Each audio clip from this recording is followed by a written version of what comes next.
এই যে হয়ে গেছে। এখন থেকে মিটারের রিডিং আমাদের কাছে এমনিতেই চলে আসবে। আর বিদ্যুৎ বিল দিতে আপনাকে আর ব্যাংকে যেতে হবে না, বরং বিল আপনি মোবাইলেই দিতে পারবেন। তাহলে আজকে আমরা যাই। আমার পুরান মিটারগুলাই তো ভালো ছিল, কি দরকার এইসব লাগানোর? যত সব।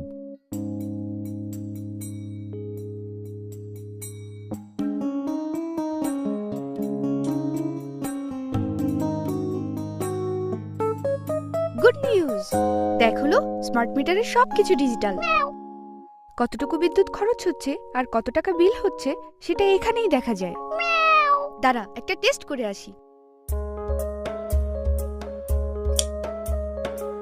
ইয়েস, দেখেছিস খরচ কমে গেছে। দাঁড়া, আরেকটা টেস্ট করে আসি। মা, আমাদের নতুন স্মার্ট মিটার কিন্তু লাগানো হয়ে গেছে। তাই নাকি? হ্যাঁ, তোমার ফ্রিজটা কিছুক্ষণের জন্য একটু বন্ধ করি। কেন?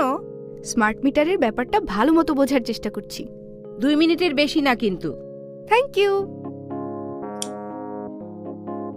দেখলি টাকা কমছেই না। কি সাংঘাতিক, দাদার বাসায় তো মনে হয় সবকিছুই চলছে।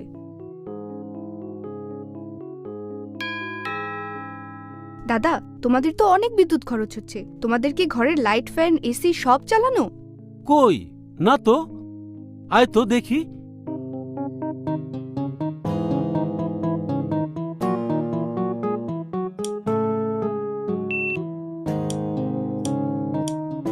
দাদা, দেখেছো সব কয়টা রুমের লাইট, ফ্যান, এসি সব চালানো। বয়স হয়েছে তো, অত কিছু মনে থাকে না। কিন্তু তুই কি করে জানলি? স্মার্ট মিটার থেকে। বলিস কি? হ্যাঁ, স্মার্ট মিটার জিনিসটা কিন্তু কাজের আছে। চলো তোমাকে দেখাই। দেখেছো এখানে তোমার কত বিদ্যুৎ খরচ হয় আর তার জন্য কত টাকা খরচ হয় সেটা পরিষ্কার দেখা যায়। আরে তাই তো। আর মাস শেষে কিন্তু বিল দেওয়ার জন্য ব্যাংকেও যেতে হয় না, মোবাইলেই বিল দেওয়া যায়। বলিস কি? হ্যাঁ, এই জন্যই সরকার সবার ঘরে ঘরে স্মার্ট মিটার পৌঁছানোর ব্যবস্থা করছে।